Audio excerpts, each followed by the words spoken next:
እኔ ስሜ መለሰ ጎዴቦ እባላለሁ። የመጣሁት ከዚህ ከሐዋሳ ነው። ምኖርበት ምስራቅ ክፍለ ከተማ ውቅሮ ነው ቀበሌ። ለኔ እግዚአብሔር እዚህ ቤት ትልቅ ታላላቅ ሶስት ነገሮችን አድርጓል በሐዋርያው ጸሎት። ይሄም ሶስቱም ነገር ከባድ ናቸው። ልጅ ያላችሁ፣ አባት ያላችሁ፣ እናት ያላችሁ በአባት በእናት በልጅ በሶስቱ ነው ለኔ የሆነውና አባቴ 2013 ዓመተ ምህረት በጠና ታሟል ተብዬ ተደውዬ ከዚህ ተጠርቼ ወላይታ ሄድኩ። ሲሄድ በጣም በኃይለኛው እየታመመ ነው። ሆስፒታል አስገባው። ሰርጀሪ ተደረገ። ሰርጀሪ በተደረገበት ሽንት ውሃ ሰገራ በሆዱ መውጣት ጀመረ። ሐኪም ቤቶች ዶክተሮች ምን አሉ? አባቴ እድሜ ከ75 በላይ ስለሆነ እዚህ የምናደርገው ነገር የለምና ወደ ቤት ወስተ የሚሆነው ነገር አድርግለት አሉ። ከገደላችሁ በኋላ ኦፕራሲዮን ካረጋችሁ በኋላ ከቀደላችሁት በኋላ ሽንትና ሰገራ በሆድ የሚወጣውን ሰውየው ወደ ቤት ውሰዱ ትላላችሁ? አው ውሰዳሉ። እኔ ግን እዚህ እሱ ከሞተ ሞቶ ይወጣል፣ እሱ እዚህ ያለ እግዚአብሔር መፍትሄ ያለበት ሄዳለሁ አልኩና ወንድመን ጠርቼ እዛ ሆስፒታል ውስጥ አስገብቼ ሐዋርያው ጋር ከሶዶ ተሳፍሬ እየሮጥኩ መጣሁኝ። እንደገባው ሐዋርያው አገኘ። መለሰ ማን ነው? ወላይታ ሆስፒታል ውስጥ አባቱን አስተኝቶ እያለቀሰ እዚህ የመጣው አለ። እኔ ነኝ አልኩት። እየሮጥኩ ተነሳው። ውሃ ይዛል? አዎ። ዘይት ይዛል? አዎ። አምጣ ዘይትና ውሃ አምጣለ። ሰጠው። ሞት አያገኝም። ሰይጣን በእናንተ በር የተተከለው ድንኳን ፈርሷል። በቀን ምድር እናንተ ቤት ሰው እግዚአብሔር ያጽናና እያለ ከዛሬ ጀምሮ አይመጣም። ካመንክ ኮንፈረንሱን ጨርሰ ሂድ፣ ካላመንክ ሂድና በዚህ ውሃ ሽንትና ሰገራ በሆድ የሚወጣው አባቴን በዚህ ውሃ ይጠብ፣ ተመልሶ በሽታ የለም ማለት። ሄይ በእናታችሁ ያልቀለለበት ሰው የሱ አባት ሰገራውም ሽንቱም በሆድ ነው የሚወጣ። ስለዚህ እግዚአብሔር በሱ አልፎ አንድ ቃል ነው የተናገረው፣ ይቆማል አለ። ቀጣል ውሃ ይዤ ሄድኩኝ። እንደ ሄድኩ ውሃ ሆዱ ላይ ደፋው፣ አጠብኩ። እንቅልፍ ወሰደው። 10 ሰዓት የተነሳ እኔን ምግብ አብላኝ አለ። ምግብ አበላው። ሽንት ቤት እኔ ራሴ ሄዳለሁ አለ።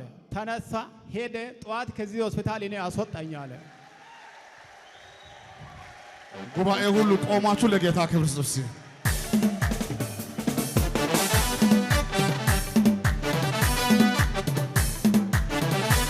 የመጣላችሁ ለጌታ ላንተ ይሁን አምልኮ፣ ላንተ ይሁን ዝማሬ፣ ላንተ ይሁን ጭብጨባ፣ ላንተ ይሁን እልልታ። የመጀመሪያው አባትየው አሁን ደግሞ ስለ እናቱ ሊመሰክር ነው። አባ አሁንም አልጨረስኩም። አባቴ 2013 ነው ሆስፒታል የገባው። እሱን ተከትላ ደግሞ እናቴ 2015 ዓመተ ምህረት ታማ ብዙ ጊዜ ታማ የምትታመመው በሽታው ካንሰር ነው። ለ3 ዓመት ያህል ቤቷ ታማ ለኔ ልትነግር ፈርታ ቤቷ ቁጭ ብላ ነበረ። በሽታው ሲያጣብጥፋት እኔን ጠራችና ልጄ እኔን ካንሰር የሚባል በሽታ እያመመኝ ነው፣ መዳን እኔ እንጃ እግዚአብሔር ያውቃል። ሌሎች የአባቲ ወንድም ባለቤትም በካንሰር ሞታለች፣ እከሊትም በካንሰር ሞታለች፣ እከለም በካንሰር ሞቷል። እኔ ደግሞ ላንተ አልነግርም ብዬ ብዙ ቦታ ብዙ ገንዘብ አውጥቻለሁ። ስለዚህ ይሄ በሽታ እኔን ያመኛል አለች። ሆስፒታል ወስዶ ሐኪም ቤት ወስዶ አሳዩ። አው ታይቻለሁ፣ ግን አሁን መጨረሻ ደረጃ ላይ ነኝ፣ ማወቅ አለብኝ ብዬ ነው የምናገረው አለች። ናይ ሆስፒታል ልውሰድ ብዬ ሆስፒታል ይዣት ሶዶ መጣው። ሶዶ ያሉት ሐኪሞች ለካ በፊት እሷ ስትመላለስ ያውቃሉ። አንተ ከየት ነው የመጣው አለው። ከሐዋሳ ነው። በፊት እሷን እዚህ ሲያመላልሱ የነበሩ ልጆች የት አሉ? ላንተ አልነገሩም አልኩ። አንቺ ስለሱ አልነገርሽም? አልነገርኩም። ደንግጦ በጣም ስለሚወደኝ ይሞታል ብዬ አልነገርኩም አለ። ጠራኝና ዶክተሩ እንደዚህ አለ፣ የሷ በሽታ ከኛ በላይ ነው። እኛ 3 ዙር 4 ዙር ማጸኗ ከውስጥ ወደ ውጭ ስለተገለበጠ በሕክምና ሰርጀሪ ከተደረገ ወዲያው ትሞታለች። ከቻልክ አዲስ አበባ ወስተ በጨረር አስመታ አሉ። እኔ በጨረራ አላስመታትም። እድሜ ያለቃትን እናትዬን በጨረራ አስመትቼ ነገ ከሚሞትብኝ አሁንም አባቴን ትላንትና ጸልዮ ያዳለው ሐዋርያ እስራኤል ዳንሳ ጋር ሐዋሳ ሄዳለሁ አልኩትና እሷን እንደሰማው ከይቶቼ ጋር ሶዶ ጥዬ እዚህ መጣሁ። እዚህ መጥቼ እኔ ሲመጣ ከዚህ ወላይታ እሱ ሄዷል። ቲቪ ከፍቼ ሳይ ቲቪ ላይ ወላይታ ካምፓስ ፊት ለፊት ያለው ቸርቹ ላይ ኮንፈረንስ ለ4 ቀን አለ ብሎ እየታወጀ ነው። ያንን አየሁትና ወዲያው እንደመጣው ለወንድሜ ደውዬ ወላይታ ሶዶ ካምፓሱ ፊት ለፊት ያለው ቸርቹ ላይ ሐዋርያ እስራኤል ዳንሳ ገስት ሃውስ እያወጀ ነው። እናቴን ፎርስ ኮንትራት ይዘ ሶዶ አምጣ፣ እኔ ሌሊት ከዚህ እነሳለሁ፣ እጄ ፊት ለፊት ቦታ ይዛለሁ፣ አምጣ ትድናለች አልኩት። ሌሊት 10 ሰዓት ከዚህ ተሳፈርኩኝ፣ ቦታ ያዝኩት። እሱም ይዞ መጣ። እንደገባች ገስት ሃውስ አገልግሎ እንደገባች ማዛ ገሪቦ ማናት በካንሰር የምትሰቃየው ነገ ሰኞ ሳምንት ዱንካን በበሯ ያለው አለ።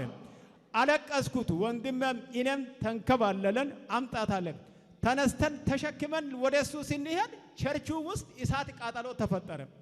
ማብራት እሳት ቃጠሎ ሲፈጠር እሷ እንደተነሳች እሱ ወደ እሳቱ ጉባኤው ወደ እሳቱ ቃጠሎ ማብራት ማጥፋት አፈር ውሃ ማሸከም ጀመረ። ከዛ ተሸክመ ወደ ውጭ አወጣዋል። ተመልሶ እሱ አገልግሎት ሲጀምር ሐዋርያው እናቴን አስነስተ እኮ ቃል አላወጣህም እናቴ ልትሞት ነው አልኩ። ውሃ ይዛል? አዎ። ዘይት ይዛል? አዎ። እናቴ አትሞትም፣ ቀጥ ብለው ውሰድ፣ በዚህ ውሃ አጠጣት፣ በዛይቱ ቁስሏን ይጠባለ። ይዤ ወጣው። እናቴ እስከ ዛሬ በህይወት አለች። ለጌታ ጩኸት ታፍጨት ከበላላችሁ። ሶስተኛና የመጨረሻውን ሶስተኛ ደግሞ በጣም የሚደንቅ ነገር የሆነው ትላንትና ማክሰኞ ማታ ነው። ልጄ ስራ ቦታ ሄጃለሁ። ከስራ ቦታ ሲመጣ ቤት ታሞ እህቶቹ እናቱ አልጋ ላይ ከሱ ጋር ይንከባለላሉ። ቤት መጥቼ ሳየው ሆዱ አብጧል። ልጁ ያለቅሳል። አባ ሊሞት ነው አለ። ልጆቼ ደግሞ ወዴት እንውሰድ አሉ። ወዴት እንውሰድ? አዎ ሐዋርያው ዛሬ ገስት ሃውስ እዚህ እየመጣ ነው፣ እሱ ጋር ወስዳለሁ። እሱ ማታ ነው የሚጸልየው፣ አሁን እዚህ ከተማ ውስጥ የለም፣ ሆስፒታል እናስገባ አሉ። ሆስፒታል እናስገባ? አዎ፣ ግን እኔ ሐዋርያው ጋር አስገባለሁ። አይ እስከዛም ድረስ ወደዛም ትወስዳለህ፣ ወደ ሐኪሙም እንውሰድ፣ ቶሎ ማገጃ አሉ። ኳይት ጠራውና ሐኪም ቤት ይዤ ሄድኩኝ። ሐኪሙ ከምሽቱ 4 ሰዓት ነው። እኔ ሲወስድ ምን አለ? ሐኪሞች አሁን የሉም። ልጁን ሆዱን ይዞ አየና ጧት ወስደ ፋንሲያ ወስደ አልትራሳውንድ አስነስተ ካላመጣ በስተቀር ለሱ ምን ሰጠው አገልግሎት ምንም የለም።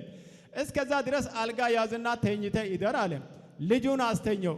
ልጁ እየጮኸ እናትየዋ እየጮኸች እህቶቹ እየጮሁ ለልጁ ሆዱ እንደዚህ እያበጠ ከዛ መከራ ሲሆንብኝ ወደዚህ አመጣለሁ ብዬ ወደ ውጭ ሲወጣ አንድ ታክሲ ኳይት የለም፣ ሚኒባስ የለም፣ ታክሲ አገልግሎት የሚሰሰው የለም። ጎረቤት ደወልኩና ና ልጄ እየሞተ ነው፣ መኪና አጥቻለሁ፣ ሐዋርያው ጋር ጥቁሯ ይዘን እንሄዳለን አልኩት። እየሮጠ ሞተር ይዞ መጣ። አንተ በዚህ ምሽት አለ ችግር የለም እያገለገለ ነው፣ እሱ ባይኖርም እዛ ጋር ግቢ ከገባ ልጄ ይድናል አይሞትም አልኩት። ከዛ እየሮጠን እኛ ስንመጣ ከዚህ ከ01 ጀምሮ ኃይለኛ ዝናብ እየዘነበ ነው፣ ጎርፍ ነው። እዚህ መጣን። ስንመጣ ሐዋርያው 100 ምናምን ሰው አገልግሎ አሁን ገና የለኛው ገስት ሃውስ እየሄደ ነው አሉ። እሺ ታዲያ እንዴት ላርግ? እዛ ጋር እኔ ይዤ ሲሄድ በሩን ከብቶ ያስገባሉ፣ አይቻልም አሉ። እንዴት ሉ ልጄ እየሞተ ነው አሉ። ነቢ መሰለ ጋር ደውልና የሚቻል ከሆነ እሱ አነጋግር አለ ዘበኛው። ነቢ መሰለ ጋር ደወልኩ። ነቢ መሰለ ውሃ ይዛል? አዎ። እኔ ጸልያለሁ ልጁ ምንም አይሆንም፣ ኢላይ ብትሄድም አንተን አያስገቡም፣ ስለዚህ እዚህ ቦታ ይዘህ ታድራለህ አለ። እኔ አላድርም፣ ሐዋርያው ያለበት ልጄን ወስጄ በር ላይ አስተኝቼ አሳድራለሁ። አላድርም አልኩት። ሞተሩን ወደ ኋላ ውሰድ አልኩት። እዛ በር ላይ ስንደርስ እዚህ መተኛት አትችሉም፣ ውስጡ መግባትም አትችሉም ዘበኛው አለ። በቃ እንደዚህ ከሆነ ወደ ቤት እንሂድ አልኩና ልጁን ይዤ ሄድኩኝ። በጭንቅ በጣር አደረን። ጠዋት ይዘን መጣን። ምግብ ውሃ የማይወስደውን ልጅ መጥቶ አየና እያለቀስኩ መጥቼ ልጄ እየሞተ ነው ሐዋርያው አልኩት። የት አለ ብሎ መኪና ውስጥ ወደ ውጭ ሊወጣ የገባው ሐዋርያው ወጥቶ ልጁን አይቶ በዛይት ሆዱን ቀብቶ ተኝቶ የነበረውን ተነሳ አለ። ከሱ ጋር ተነሳ። ና ከኔ ጋር ቁርስ ትበላለህ አለ። አብሮ ከሱ ጋር ቁርስ በላ። አሁን ሰላም ሆኗል። እልልታ ለጌታ ክብራን አባ የሚገርም ነው። የሞተውን ልጅ ያስነሳ። ቆይ እኔ ያልገባኝ እዚህ መኪና ውስጥ እያለቀስክ አንተ ነህ የጠራኝ? እኔ ነኝ። በዛ ጊዜ በጣም እኮ ነው በቃ ታሳዝናለህ። ከስተሃል ዛሬ እኮ አምሮብኛል። አይ ይገባን አንተ አሃ አሁን ልጅ ተፈወሰ። ሰላም ነው። አባት ተፈወሰ። ሰላም ነው። እናት ተፈወሳለች። ተፈወሰች። ጉባኤ ቆማችሁ ለጌታ እስቲ እልልታ ለጌታ ላንተ ይሁን አምልኮ ላንተ ይሁን ክብር ላንተ ይሁን ጭብጨባ ላንተ ይሁን ጩኸት ይገባልና ጌታዬ ይገባልና ይገባልና ወዳጄ ይገባልና ይገባልና ሃሌሉያ። ነገሩ ከባድ ነው። ጌታ ግን ቀላል አደረገው። አመሰግናለሁ።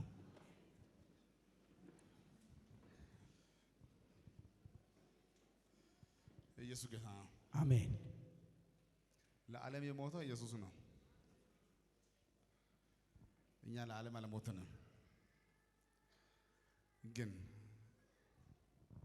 ለአንዳንድ ቤተሰብ ነቢይ ነኝ። አሜን አሜን። የሁሉ ነቢይ ኢየሱስ ነው። እኔ ግን ለአንዳንዱ ነቢይ ነኝ። አሜን። አሁን ለሱና ለሱ ቤተሰቦች ነቢይ ነኝ። አሜን። አባተ ተፈወሰ፣ እናተ ተፈወሰች፣ ልጅ ተፈወሰ። እናንተ በየሐኪም ቤት ለሚሰቃዩ ሰዎች የምትለው ጉዳይ ካለ ማይቤ እኔ ማስተላለፈው መልእክት ሐዋርያውን የምታውቁ ሰዎች እንደኔ እግዚአብሔር ይረዳችኋል። በመከራ ጊዜ እግዚአብሔር ይጎበኛችኋል። ሐኪም ቤት ምንም መላ የለውም። ሐኪም በርግጥ ከነቢይ በታች ለአስጨናቂ ጉዳይ ቶሎ በል ብሎ እኔም ቶሎ ብዬ ወስጃለሁ። ግን እዛ መላ አላገኘውም። ብዙ ገንዘብ ከፍያለሁ። ልጄ ጮኸ፣ ባለቤቴ አለቀሱ። እኔ ግን እዚህ ቤት ለኔ መዳን ለልጄ እንዳለ ትላንትና አባቴን ያዳነ እናቴን ያዳነ ዛሬ ለልጄ እንደምደርስ ሙሉ ተስፋ ስላለኝ ከሐኪም ቤት ይዤ ወጣሁ። እኔም ሐዋርያውን የምታውቁት ሰዎች ሐዋርያው ጋር ብዙ ነገር አይደለም እሱ ምለው በስልክም በገስታውስም እዚህ መታችሁ መገልገል የምትፈልጉ ሰዎች በእውነት እዚህ መታችሁ ተገልገሉ። እዚህ ሐዋርያው ጋር ማፍታ አለ። እዚህ ሐዋርያው በቲክቶክን አይታችሁ ሼር ኮፕሊንግ አድርጉ። በእውነት ደስ ይለኛል። ሐዋርያውን እዩ፣ ጸልዩ። እግዚአብሔር እየሰጠው ነቢይ ነውና ክፉ አይንካ ነቢይ ይላለሁ።